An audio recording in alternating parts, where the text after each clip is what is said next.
non máis. Dende logo, o que nos estás a comentar choca, dende logo, co todo o que dixo Ángel Mato, o concelleiro de urbanismo do Concello de Ferrol, que dicía hai uns días que xa estaba prácticamente o 90% rematado. As cifras parece que non cadran, non? Sí, foi o Benres, xa me lembro que escoitei. Sí, no, a ver, non cadran. Supoño, a veces son demasiado bon, penso. Supoño que se refería á sala de exposicións, que se lle quedara un 10%, pois sí, no, pero o resto non está sin facer, e queda moitísimo máis. Queda moitísimo máis por facer. A máis, tuvemos o problema ese día que dixo que iba a vir a visitarnos E non acudiu. Non apareceu. Dixo que vir por ali, un compañeiro noso estuvo ali esperando e non apareceu. Pero bueno, supoño que irá outro día. Bueno, o importante é que polo menos os avise de que va, non? Polo menos sí que nos avise para estar ali. Bueno, falábamos do estado das obras, de como van, que aínda queda tempo, e sobre todo comentabas a fachada, dende logo, pois precisa, non só unha man de pintura, precisa moito máis, porque dende foros, que somos de Canido, podemos ver que cristais continúan rotos, todavía vens algúns dos ladrillos por fora, aínda queda moito que facer, pero dende logo penso que o paso definitivo que queda por facer é que Defensa ceda dunha vez pois ese inmoble ao Concello, porque sen ese paso, a verdade é que non podemos facer nada todavía. Non, a ver, o Peri, hai que acabalo dunha vez, que xa van uns anos, había outro, bueno, me parece moi ben, el novo goberno, cambio de planes, perfecto, pero que van 2 anos. E o Peri é a base fundamental. No momento que se teña perfeito, haberá un pato, non sei, esas cosas non meto, que eso é política, eu non entendo de que vai esa historia. Pero esa é a base fundamental para nos poder dar os pasos que podemos dar. A ver, se esta obra, esta operación, a do Peri, se houvese rematado fai un ano, non máis que un ano, houvésemos conseguido moitísimas, pero moitísimas subvencións. Seguramente teríamos a cualificación de colección visitable. Non digo a museística, pero sí a colección visitable. Entraríamos na serie de museos de Galicia que están dentro de cultura, que unha serie que les dá un potencial moi grande a estes museos para conseguir todo tipo de subvencións ou a veces xa directamente intervencións directas que poñerían moitísimo máis en valor non somente a colección, senón todo o que en sí o museo e as posibilidades do museo. E de lanzalo moito máis aló, non somente en Galicia, senón para fora de Galicia, porque moitas das nosas pezas, das nosas coleccións, están moito máis alado que o territorio de Galicia. A nivel España estaríamos, en mamíferos mariños seguramente seremos o 1 ou 2. Seguramente, a ver, aí temos aí o Museo de Coto Doñana, que andará aí máis ou menos, non? Pero por aí, non quero exagerar. E logo esa serie de puntuais de pezas extraordinarias, como a Quenya Fuciñuda, ou a Quenya Anguía, ou o Arquitectis Dux, esas pezas que son senlleiras, non?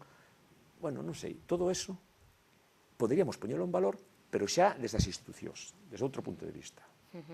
Dende logo será no momento, non sabemos cando, esperemos que pronto, non? No que Defensa finalmente, bueno, primeiro o Concello remata o Peri, Defensa ceda o inmoble ao Concello e o Concello, pois, entre comillas, polo ceda a vos, a cidade, ao fin ao cabo, e comeza a facerse pois ali ese museo, as exposicións, e máis multitude, porque non só temos o museo. Comentabas da biblioteca, temos convosco sempre, todos os veráns, que podemos ver as estrelas, que temos un telescopio aí, bueno, telescopio, xa non sei se chama outra cousa que telescopio magnífico, entón todo vai vir rodado unha vez que comencen todo isto, pero claro, primeiro hai que facer todo isto, e igual nese momento no que estea todo xa un pouco desenvolto, un pouco desenrolado, xa non temos que depender tanto do Concello, xa hai outras institucións, non lle quitamos, dende logo, mérito ao Concello de Ferrol, pero máis importantes, como a Xunta ou incluso o Ministerio, que poden pular moi forte polo museo e pola cidade, ao fin ao cabo. Sí, se trata disso precisamente, de dar ese salto. Por suposto, o museo está en Ferrol. O ides levar, porque tivechedes aí atrás a posibilidade de... Non se vai ir de Ferrol. Non se vai ir de Ferrol por unha sencilla razón, xa, hoxe en día. A ver, os tres que estamos a pelexar polo museo somos de Ferrol. Punto. E aínda que dentro da sociedade, porque hoxe en día a oposición máis forte está dentro da sociedade. Hai xente que di, pero aínda se lle pode dar máis valor se o sacamos para fora. Non ten obxecto ahora, hoxe por hoxe non ten obxecto, pero tampouco se pode xogar con eso moito máis tempo. Xa é demasiado tempo xogando con ese tema, non? A última vez, cando estivéramos no pleno, foi en agosto de 2007, seguimos casi dicindo o mismo, que vamos ir para ali e que vamos ir para ali. Pero, bueno, de todas formas, penso eu que o máis importante é que puxemos todos, bueno, na sociedade, ás veces, nas reunións da Xunta Directiva Xeral, din, aí veñen os museísticos, e nos toman un pouco o pelo, non? A ver, que? Poñedes ou non poñedes o museo a andar? Cando demos ese salto, o museo será xa toda, non solamente de Ferrol, será un museo en Ferrol para toda Galicia, para toda España, e para todo aquel que queira vir a velo. Pero un museo importante. Se en Ferrol temos museos moi importantes, como o Museo Naval e o da Construcción Naval, o Museo da Natureza vai ser outro museo punteiro tamén para Ferrol. Dende logo que sí será, dende logo, moi importante. Falábamos do pulo que poden darlle diferentes administracións públicas no noso Concello. Aí temos un hándicap, supoño que un pouco de cabreo por parte da entidade, porque xa se perderon algunhas subvencións, comentábamos ao principio, unha moi importante, 400.000 euros, que non é ningunha coña, da Consellería de Innovación e Industria, que xa se perdeu, aínda que a Xunta Nova teña ese compromiso, pero xa son 400.000 euros que podían estar investidos ali, na Casa do Coronel.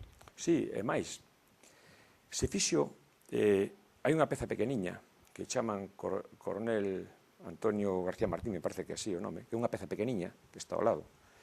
Ali se fixo, viñeron 3 arquitectos da Xunta e fixeron un proxecto xeográfico completo para esa peza. Completo, absolutamente inteiro. Era para facer xa un museo con unha sala expositiva de 89 metros cadrados,